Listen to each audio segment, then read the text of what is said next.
Well, hello everyone, and welcome to the Healthy Connections presentation of a quarterly webinar for MARC, the Maternal Addiction Recovery Center. So we're very happy to present to you today's topic, and we will provide a general overview of the MARC program, and we're excited that you've been able to join us today and your busy schedules. So just a couple of things before we get started. Today's session is being recorded, and it will also be archived on the Healthy Connections website for those who could not attend today's live session. But before we begin, please be advised that during today's presentation, we will have ample opportunity for questions and comments, and since we are listening today through the computer speakers, when the opportunity does arise, we will be able to ask questions and be able to get to everyone's questions, but you need to use the Q&A feature, which is on the right-hand side of your WebEx player. I can go over that a little bit later, but if you can go ahead and point your eyes there and kind of look at that right now before we get started. We will address as many questions as time will allow at the end of the presentation. As a reminder, all lines for today's webinar, they are already muted. So even if you called, you're on the teleconference number, just please use that Q&A for questions, and then there's also a comment section for feedback, and we will go ahead and get started. And so I'll just briefly say that today's presenter is Dr. Jennifer Price. She is a licensed psychologist and clinical supervisor with the Marshall University School of Medicine Department of Psychiatry. And I am Crystal Welch. Will also be facilitating and moderating today's webinar. And for those of you who are joining us maybe for the first time and you're not exactly familiar with Healthy Connections, I'm briefly going to just let you know that we're a coalition of healthcare and social service providers, and our focus is on supporting moms, mothers, and families just struggling with substance use disorder. As you can see from the slide, we help those who are pregnant, postpartum, the moms and their families, and just help them navigate through the treatment and supportive services available in our community. We do have family navigators. They have a small caseload, which is actually getting larger, but they have a unique plan for each client, each child, and just be able to connect individuals and with peer counselors and their identified needs. So that's a little bit about us as a coalition. And then you'll also just see we have many Huntington area agencies working together. This is by no means an exhaustive list. It's just a sample of several partners that we have working with the coalition. Oh, there we go. And then I'll just briefly talk a little bit about Quality Insights and how we're partnering with Healthy Connections, just basically to get the word out about all the good things happening in the area, and including what you see on this list. These are the things that we help Healthy Connections with. And if you notice at the bottom of the list, one of the things that we help with are quarterly webinars. So that's what we're doing today. So with that, I am going to go ahead and talk a little bit about our presenter, our keynote presenter, and introduce Dr. Jennifer Price. As I said at the top of the hour, she's a licensed psychologist and an assistant professor in the Department of Psychiatry and Behavioral Health Medicine at Marshall University's Joan C. Edwards School of Medicine here in Huntington, West Virginia. And she is an adult outpatient provider and a clinical supervisor. She also provides services at Cabell Huntington Hospital's Recovery Center, the Mildred Mitchell Bateman Hospital, as well as the MARC program, the Maternal Addiction Recovery Center at Marshall OBGYN. So prior to joining the faculty at Marshall, Dr. Price worked as a full-time forensic evaluator. She was specializing in the parental fitness and the child abuse evaluations for child welfare cases. She was drawn to Marshall. Oddly enough, this is a fun fact that I did not know about Dr. Price. She was drawn to Marshall after attending a Healthy Connections meeting, no doubt led by our founder, Dr. Louis Neuenhausen. I hope maybe he's listening today. So that was inspirational to me to find that out. But Dr. Price is the president-elect for the West Virginia Psychological Association, and she also chairs the association's committee on child abuse and neglect. She is a Huntington native, and she resides in the area with her husband, her boys, her sons, and her Boston Terrier. So with that, I am going to turn the presentation over to our keynote presenter, Dr. Jennifer Price. Jennifer?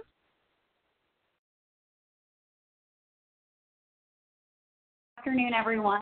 Thank you for joining us. As Crystal mentioned, Healthy Connections and its mission to help mothers and families and children struggling with substance use disorder in the midst of the opioid epidemic is my passion. It's what brought me to Marshall, so I'm so grateful to be talking to you about this today. When we talk about West Virginia and the greater Huntington area as the epicenter of the opioid epidemic, we're referring to a couple of specific ways that the opioid epidemic has impacted us more than it has other areas of the country. West Virginia outpaces the nation in terms of overdose deaths and CPS removals. There have been over 2,000 children removed from their homes, and about 80% of those had substance abuse in the home, and that was the reason for removal. In addition, we have a higher per capita rate of neonatal abstinence syndrome, or infants experiencing withdrawal after delivery than other places in the nation. So you'll notice if you look at the slide, in 2007, our rate of neonatal abstinence syndrome was about the same as the national average, whereas in 2018, it jumped from 7.7 out of 1,000 live births to 50 out of 1,000 live births. And various counties in our state have been hit harder than others, with some counties having a rate of 0 infants experiencing neonatal abstinence syndrome out of every 1,000 live births, and other counties experiencing up to 106 out of 1,000 live births, infants exhibiting signs of neonatal abstinence syndrome. In response to that, Huntington has undergone a number of changes over recent years to be able to provide substance use disorder treatment to individuals and their families, and in addition, to provide services that fill gaps where traditional outpatient clinics were not able to provide. The MARC program was established in 2011 by Dr. Chafin in response to a need that he observed in his clinic that more and more pregnant women with active opioid use disorder were presenting to for their prenatal care. And in fact, we also have many women who deliver without having obtained prenatal care because of the stigma against substance use disorder during pregnancy. Initially in 2011, when MARC was first established, it offered certified addiction counseling in addition to medication-assisted treatment. And now we not only offer counseling and medication-assisted treatment, but also behavioral health intervention. As Crystal was mentioning before, Dr. Louis, who founded Healthy Connections, was the first psychologist to be lead therapist and program director for the MARC program. That is now written into our OBNAT guidelines. So we intend for this role to continue to be filled by a psychologist in order to treat not only the active substance use disorder, but also any comorbid mental health conditions that a mother may be experiencing. So the foundation of the MARC program is integrated care. Integrated care means providing medical and behavioral health treatment in the same building, the same facility, with staff members who are part of an interdisciplinary treatment team. So at the MARC program, I can talk to Dr. Chapin about any case. He can talk to me about any case. We work very closely with nursing as well in order to provide interdisciplinary treatment for all of our patients in the MARC program. MARC is a partnership between OBGYN and psychiatry, the two departments within the School of Medicine and Marshall Health. We are a registered office-based medication-assisted treatment program. We're registered with the Bureau of Behavioral Health and Health Facilities.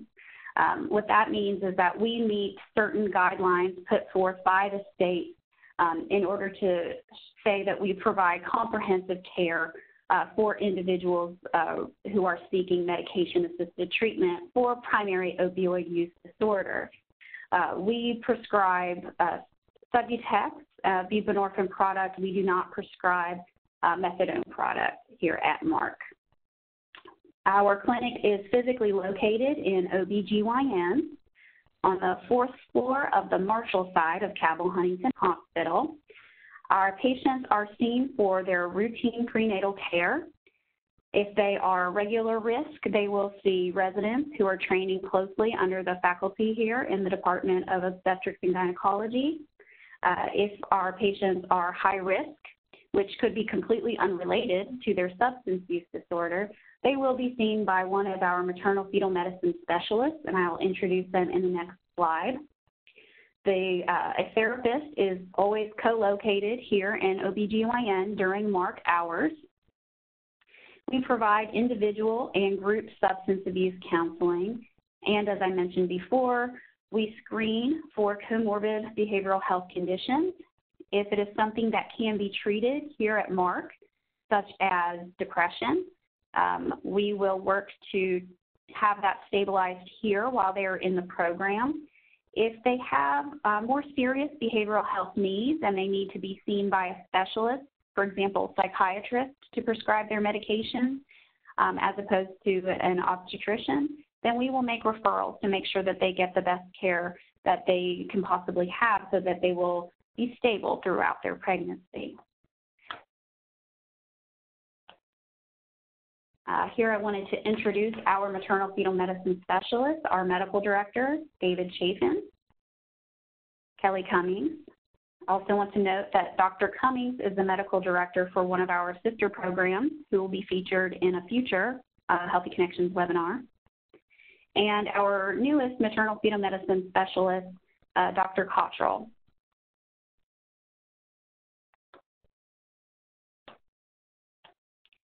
Our behavioral health providers are myself. I'm the clinical supervisor of any therapists who are here at the MARC program. And currently, Heather Fry, a supervised psychologist who has trained with me here at the MARC program, conducts individual and group therapy here at the program.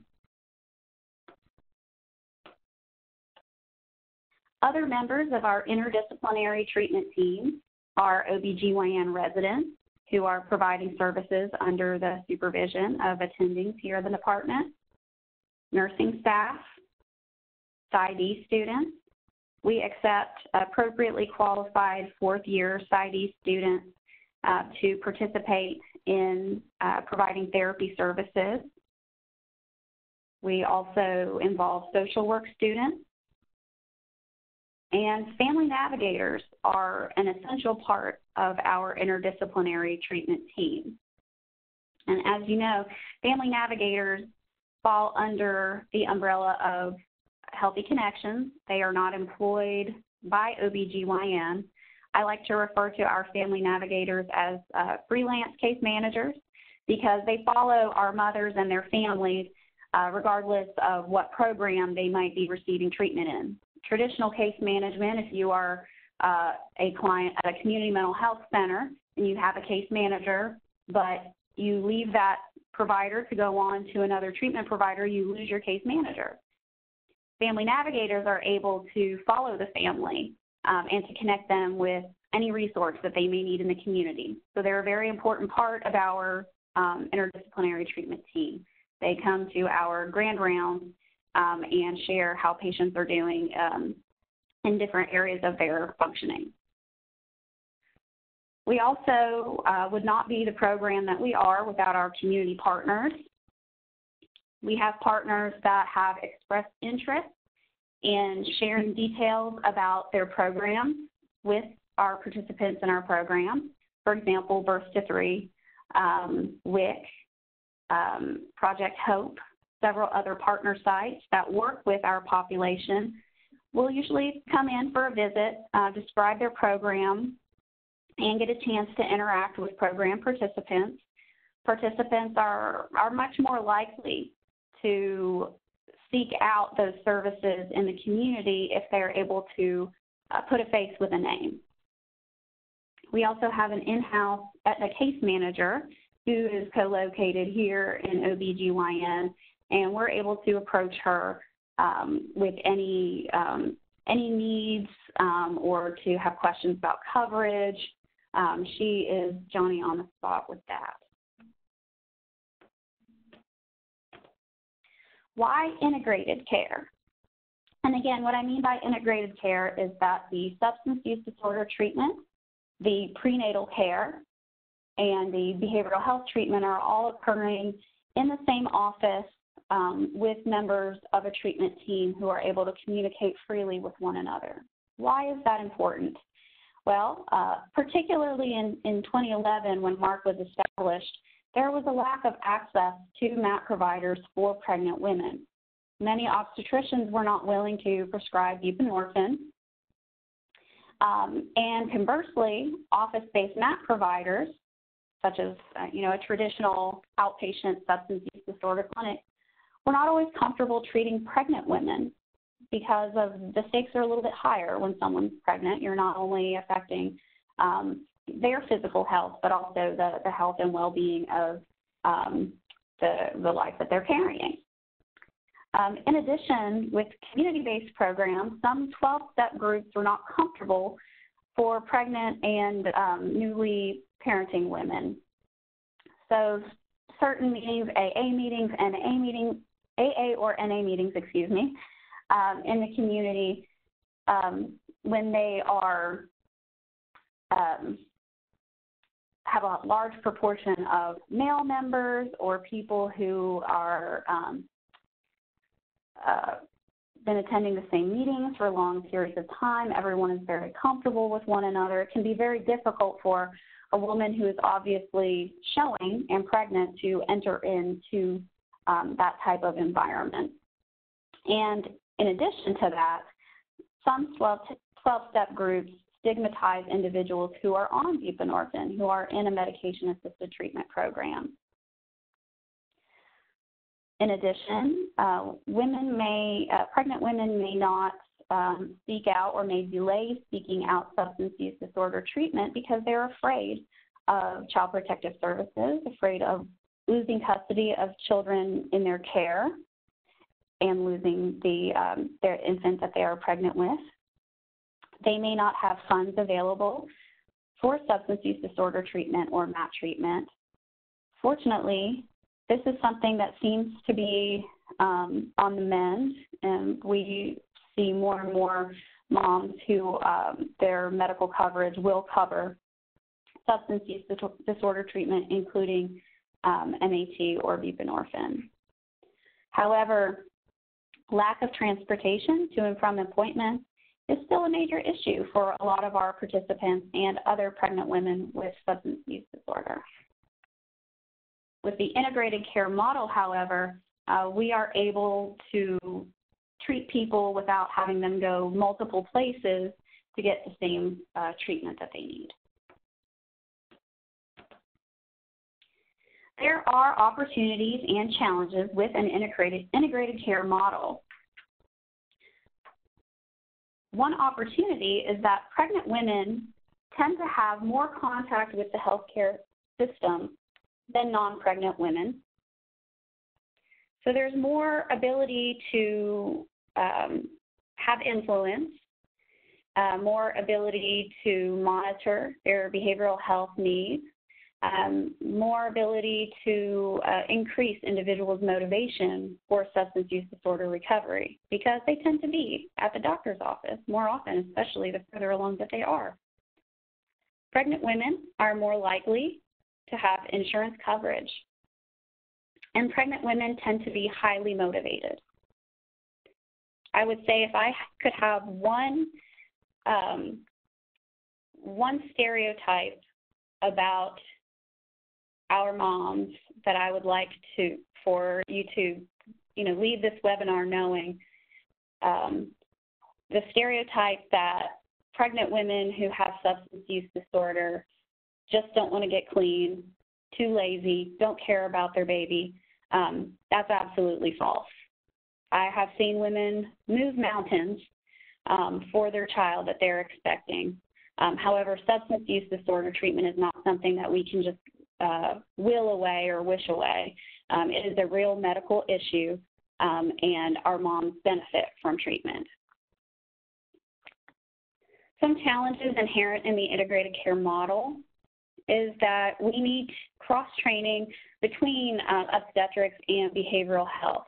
I'm not an expert in obstetric care, and vice versa. Our providers are not experts in behavioral health. So we need to be able to communicate with one another about the areas that fall under our own expertise, and we need to have competency in these areas. Fortunately, SAMHSA has published guidelines for working with pregnant and postpartum women with opioid use disorder. So that gives us some frame of reference for what is basic information that we should know to work together as part of an interdisciplinary team.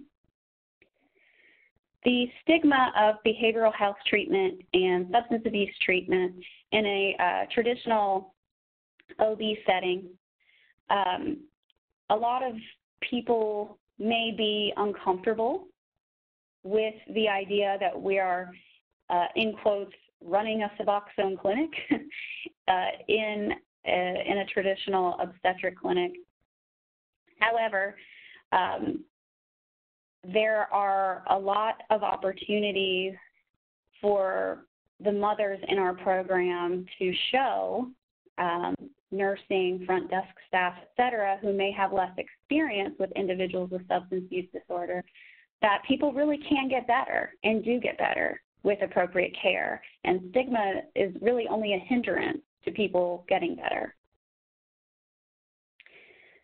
A challenge inherent in the integrated care model is that there are continuity of care issues after an individual is discharged from OB. We keep patients until their 6-week postpartum visit, because at that point, like with other women who have had a baby, they're no longer considered obstetric patients. But it's extremely important to us that we make sure there are provisions for long-term follow-up care, because that is what's going to ensure the best prognosis for our patients and for their newborn children.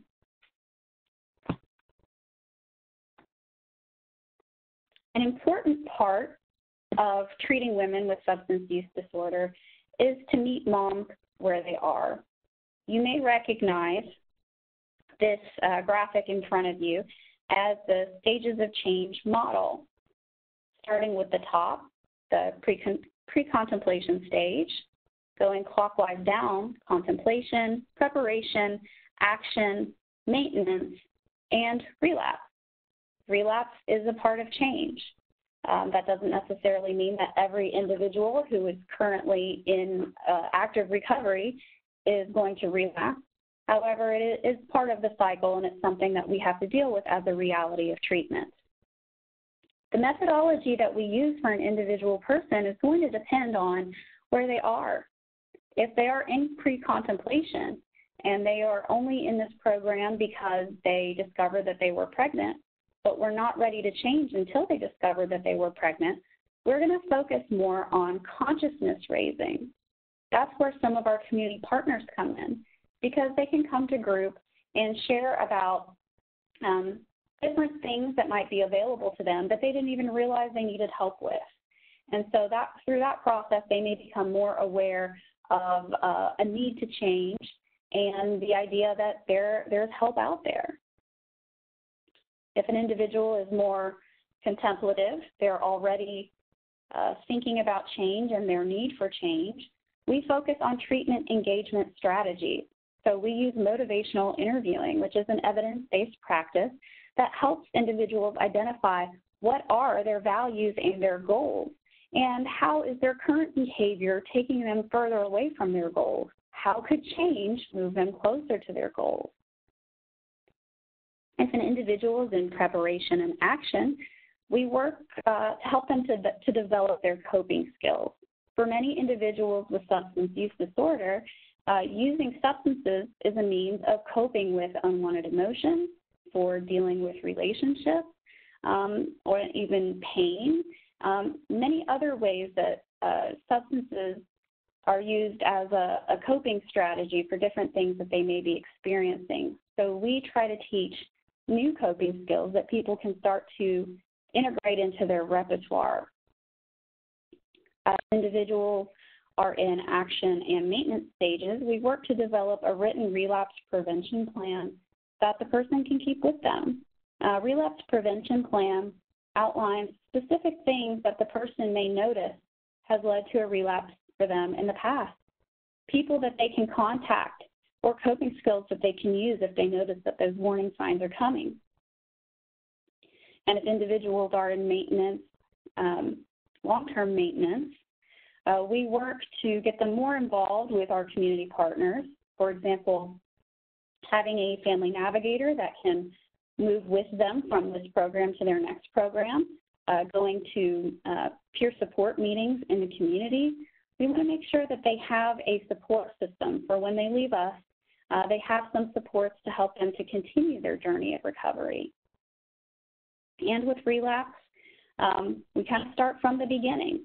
So we identify what happened, what could be done next time, and get people back on track.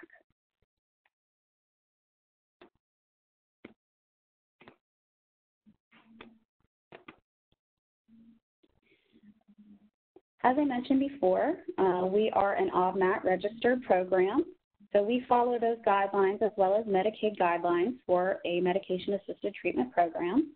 We require our participants to attend weekly group therapy and monthly individual therapy. We can offer more frequent individual therapy if someone has a behavioral health need that they're actively working on. Our participants submit to a urine drug screen every single week and a blood draw at least once per month. We require our participants to attend 2 12-step meetings each week, and we work with patients who may be new to recovery to finding meetings where they feel comfortable.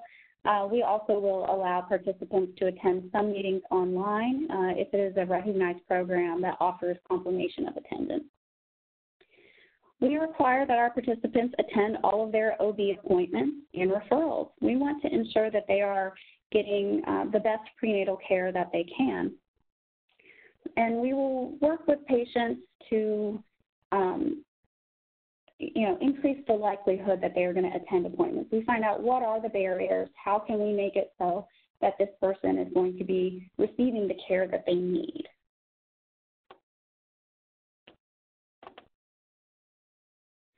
The goals and objectives of the MARC program.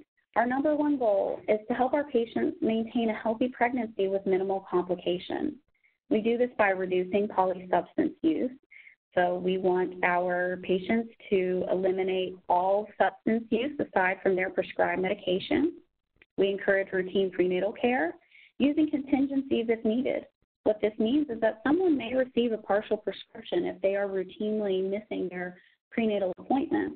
So they may receive a 2-day script until their OB appointment, and then when they attend their OB appointment, they get the rest of their prescription for the week. We identify things that can harm the patient and their pregnancy, such as malnutrition, domestic violence, homelessness, and other threats to the mother and fetus health. We monitor and treat postpartum depression.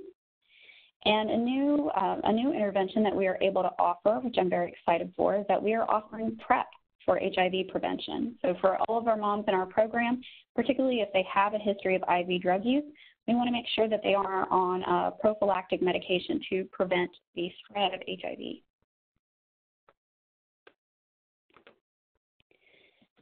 A secondary goal is to increase participants' motivation for change through consciousness raising, psychoeducational group topics. So we talk openly in our groups about neonatal abstinence syndrome, about attachment issues, domestic violence, child protective services.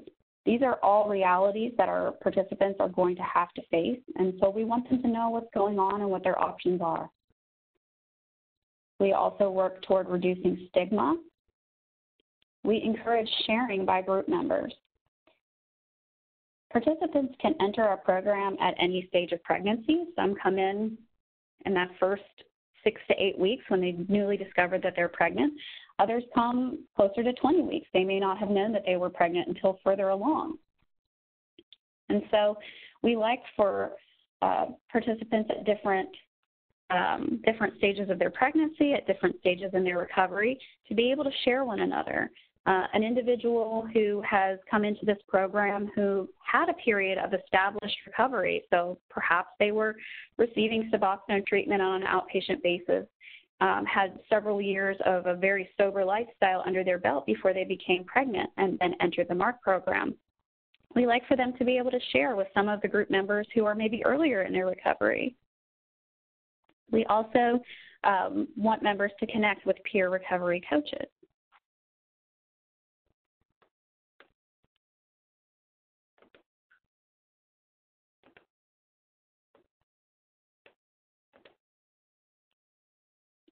A tertiary goal that we have is to support improvement in adult social role functioning. What do I mean by that? So for some individuals, if they are very early in their recovery when they come to us, they may need a little bit of help with regaining some of the independence that a lot of adults take for granted. So they may need help obtaining employment. They may need help regaining their parental authority over children that they may have in the home. So we support them by treating comorbid mental health conditions, by referring for any needed vocational services, parenting skills, adult life skills. We have CPS, a supervisor from CPS presents in group, and we will discuss with patients the possibility that they may be required to participate in an in-home safety plan, and we try to empower them to have input in that plan. We want them to be thinking ahead about who could help them, who could be a safety person, and what types of things they would want to be in their recovery plan.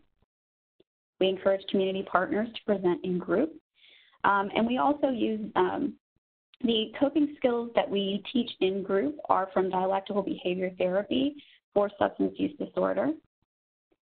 Those are skills that help people to control overwhelming emotions, to be able to advocate for themselves, speak assertively, and to solve problems. Those are all things that lead to improved adult social role functioning. And finally, we want to enhance our patient support system and community engagement. We try to accomplish that by having family navigators, social work interns, and peer recovery coaches to attend group so that patients feel comfortable.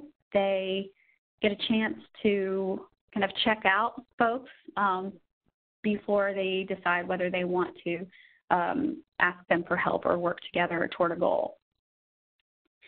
We encourage MAT-friendly 12-step meetings.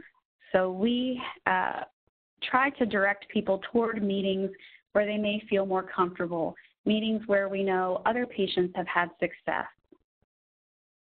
We refer for RV care services, so different services that are occurring under the umbrella of Healthy Connection. And for our graduating participants, we will often refer them to the MOMS program for attachment-sensitive aftercare. What do I mean by that? So a lot of our moms want to improve their bonding with their baby, and we only have them up until 6 weeks postpartum. what they're able to do in the MOMS program, which is a 6-month program that starts at delivery, they're able to, if it is medically indicated, they're able to breastfeed. They're able to have regular visits with their infants if they are on the NTU, and the MOMS programming really encourages that.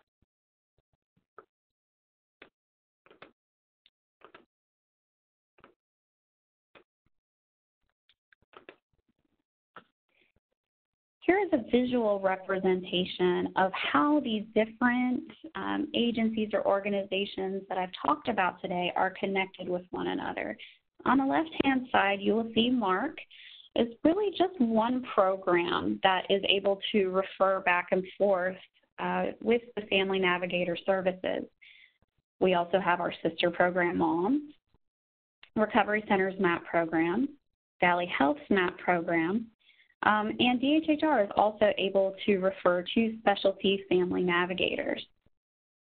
And if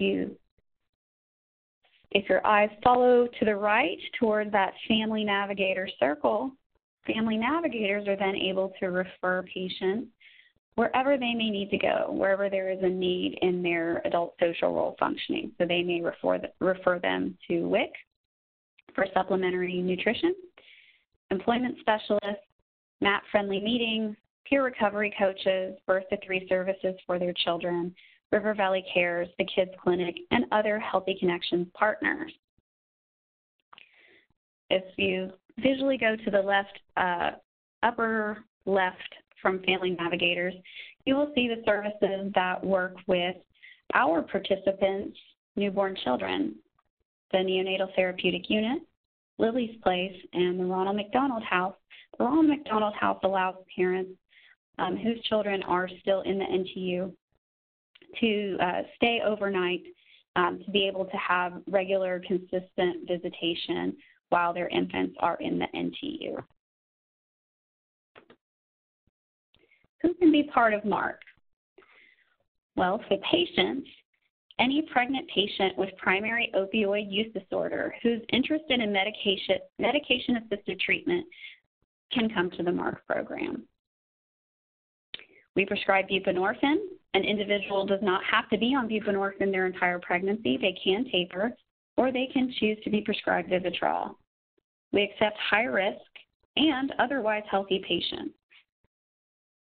Regarding community partners, any community agency who serves women with substance use disorder and their families is able to speak with us about potentially cross-referring.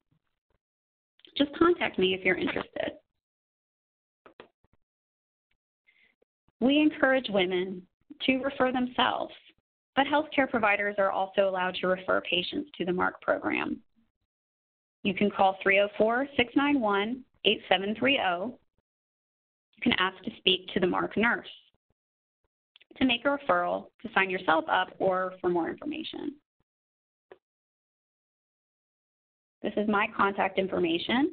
If you'd like to reach out to me for more information about the MARC program or to inquire about becoming a community partner, you can email me. That's usually the best way to get a hold of me, mills126@marshall.edu.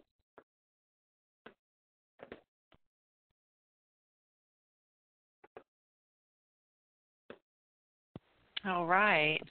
Well, we have come to the portion of our webinar that I mentioned earlier. I will kind of walk people through the Q&A section. If you hover your mouse over your screen, you'll see these little icons pop up, and the one that's kind of got the 3 dots there, that's the Q&A one. And so we've got a couple of questions already in queue, so I'm going to go ahead and go for a couple of them here as we are. So one of the first questions was just answered, but maybe in a different form. Do you take self-referrals from mothers-to-be? Or so that is something that you just happen to answer just momentarily, but Dr. Price, I'll go ahead and have you answer that again just for the record. Yes, we do accept self-referrals. We don't require that, though. I know some programs require the patient themselves to call. We do accept doctor referrals as well. We see mostly pregnant women, but because we are able to see people during that 6-week postpartum window, if there's an individual who has a precipitous delivery, an unexpected or early delivery, and they are interested in substance abuse treatment and they are being seen by Marshall OBGYN for their obstetric care, they are able to also come to the MARC program, even though they are not technically pregnant at that point. Super. The next question asks if there's a current waiting list.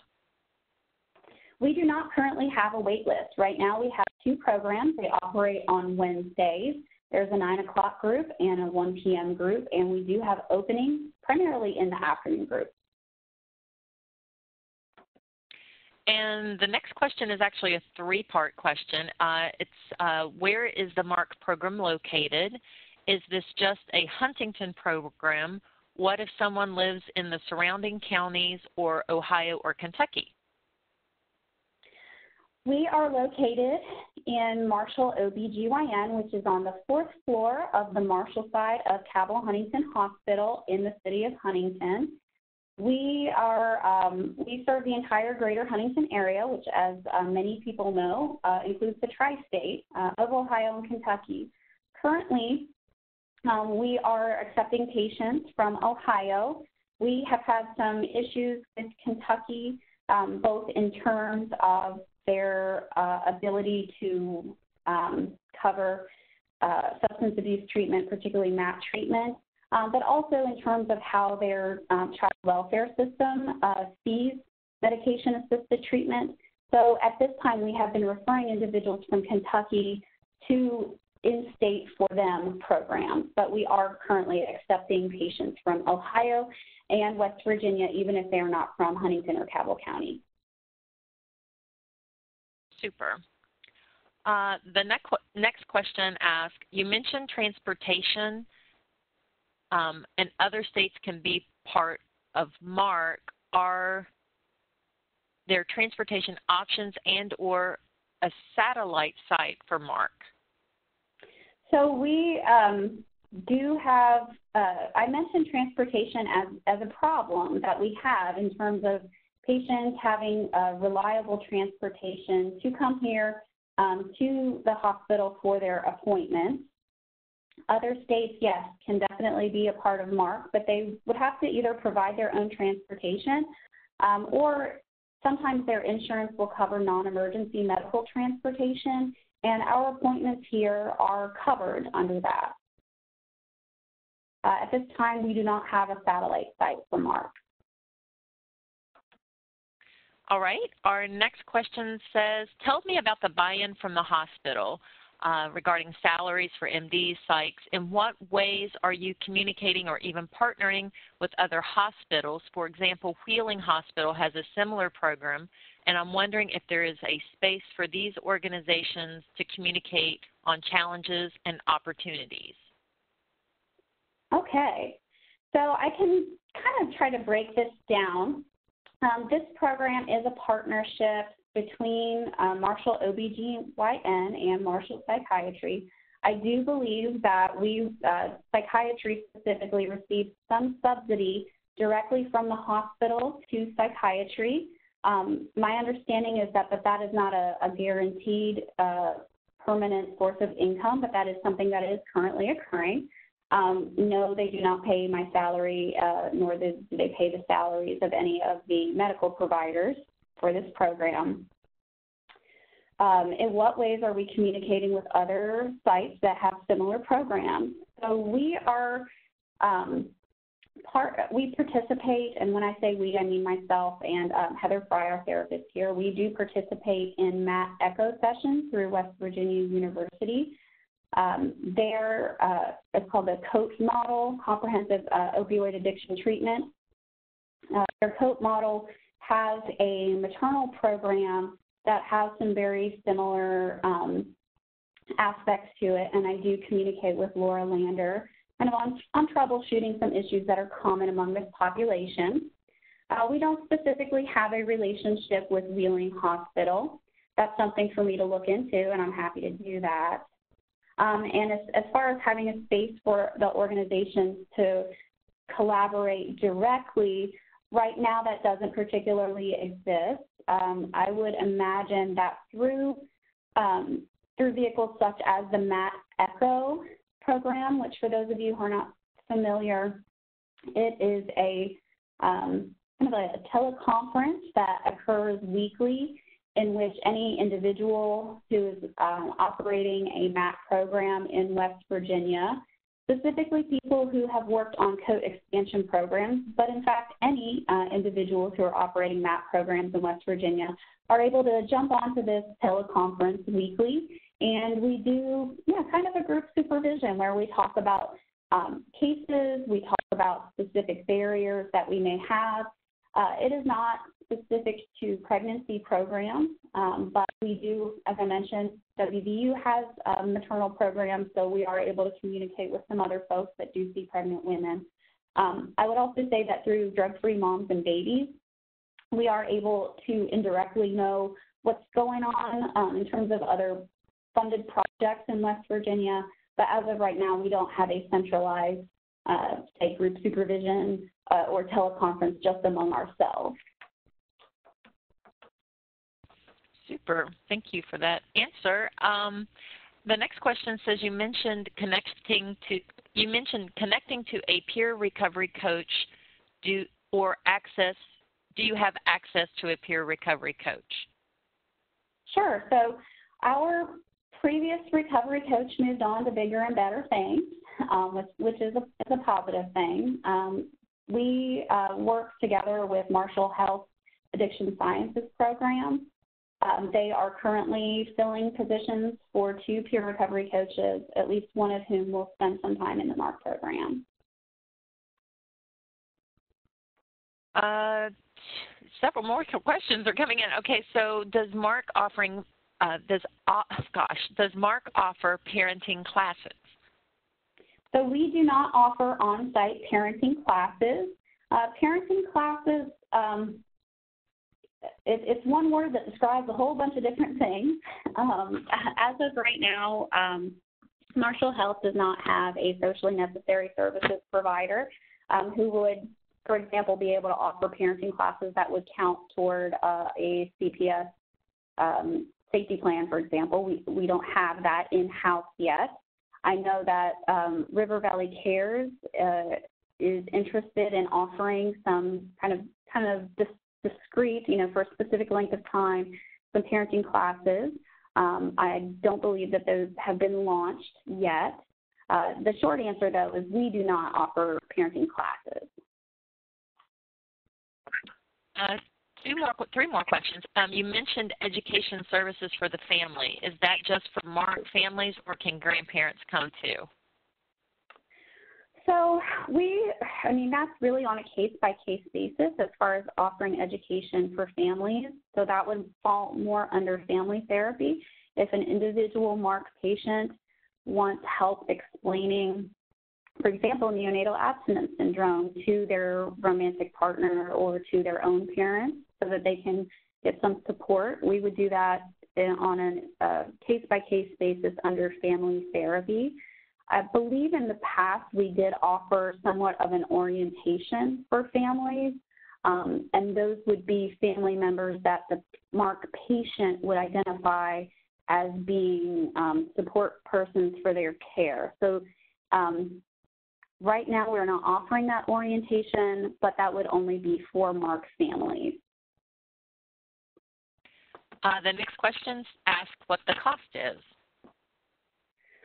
So there's not necessarily there's no upfront cost to the MARC program. All of the services are billed separately. So MARC bills for 1 group therapy session per week, 1 individual therapy session per month. I'm not entirely sure the number of MD visits are going to vary based on the duration of the pregnancy. So early on, someone may come in every several weeks, and as it gets closer to delivery, they may be seen every other week or even weekly. We have in the past forgiven the cost, or at least for the psychiatry side of it, we have forgiven the cost of behavioral health visits for patients who are enrolled in the program who are being seen in OBGYN. And that is to tag on to that previous question about, the hospital as investment. That's part of what the subsidy for the hospital offsets, is the fact that we do forgive the expense of individual and group therapy if that is something that an individual's health insurance is not willing to cover. And as you were answering that, I tried to answer the next question by myself. Let me see if it'll work here. It said, do you have a website and do you have brochures? So I'm going to paste. I'll go to another question, and then I'll paste that into the Q&A box there too. This is the last question I think I see here. It says, how could the MyHow program or the Parents as Teachers, the PAT program, help to provide parenting and or in-home services once the moms and babies return home? I think that is a great future partnership. I know that in the recent past, we have submitted a grant that would do just that. I have worked with MyHow in Mingo County before, and I think that model has a lot of opportunity for our program and for our patients. Similarly, Parents as Teachers is a voluntary home visitation program. We right now, Mountain State Healthy Families, and I apologize in advance if I'm saying that wrong as we're headed toward the tail end of the presentation. They are one of our community partners who will talk about their voluntary home visitation services to our participants. All right, we have one comment that just came in. It says, this is a very informative session. I had no idea. Thank you so much. And then someone just asked, let me see if I can get to this slide to get your contact information again. So there we go. I will put that up while I try to submit this one. I'm not having a lot of luck. I'll send this, and maybe we can get the Q&A. We'll get the website up for Dr. Mills, the MARC program. So let me go ahead and advance. So now we'll just talk a little bit about the presentation recap. We just have a few more minutes, but if there are other questions, I can also answer those here as they come in or as time will allow. So, these are the things that we talked about today, some of the goals and objectives. The mom to maintain healthy pregnancy with minimal complications, increasing mom's motivations for change, support improvement in adult social role functioning, and enhancing that support system. So how can you help? You can certainly help us with Healthy Connections by coming to our monthly meetings if you're local. We meet at River Valley Child Development Services the second Thursday of each month at 11 a.m. It's on the second floor, so please join us. If you are local, I know that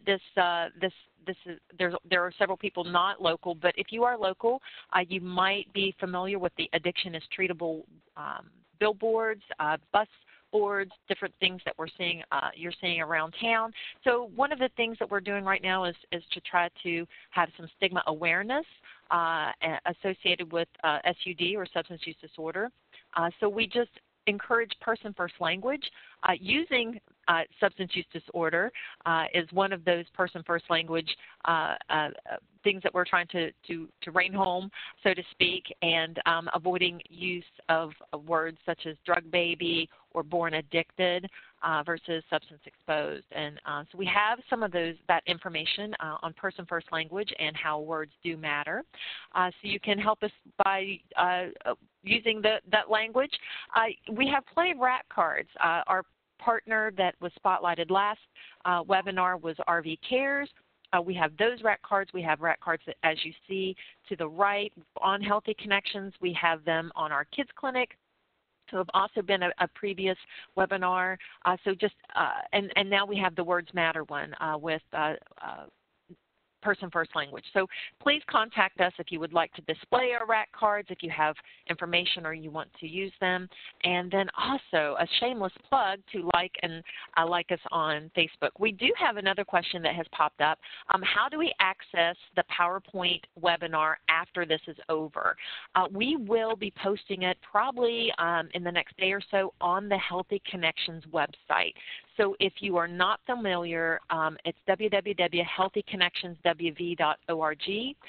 We do have a truncated website because we know that that's a hard thing sometimes to spell or to remember. So it's www.hcwv.org. So we will have that under the resources. There's a resources tab, and then webinar, and actually if you even go up to the question, the little Q, and put webinar, this presentation will be posted as well as the other webinars that are posted. So thanks a lot for that question too. So just to wrap up, I just wanted to let you know that as soon as the webinar concludes, you will be immediately redirected to provide input on a feedback form. So we just ask that you please assist us and let us know your thoughts on that. And then also feel free to contact any of us, the speakers from today's webinar.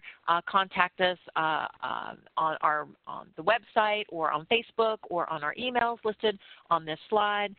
Feel free to do that as well. So we mentioned, and Dr. Price gave a great plug. I don't know if she realized she was doing that or not, that our next partner spotlight, it was one that she mentioned with the MOMS program. The MOMS program is at Cabell Huntington Hospital, so it's the Maternal Opioid Medication Support Program, and that will be in 2020, early 2020, at our next quarterly webinar. So we certainly appreciate you coming back and listening to another webinar after the first of the year. And then lastly, if there are no other questions, I don't see anything in the queue, we just want to thank you so much for joining us today. We are again looking ahead to 2020 and looking forward to more webinars. We are so happy that you took time out. We realize how busy schedules are, and we certainly hope that you found the content discussed today very helpful. And we certainly look forward to you joining us in 2020 and just as we spotlight other community partners and continue to work with all points of connection for the Huntington area. So this concludes our webinar. Thanks for joining. Have a wonderful holiday season, and we will reconnect in 2020. Don't forget to complete the feedback form, and have a great day. Goodbye.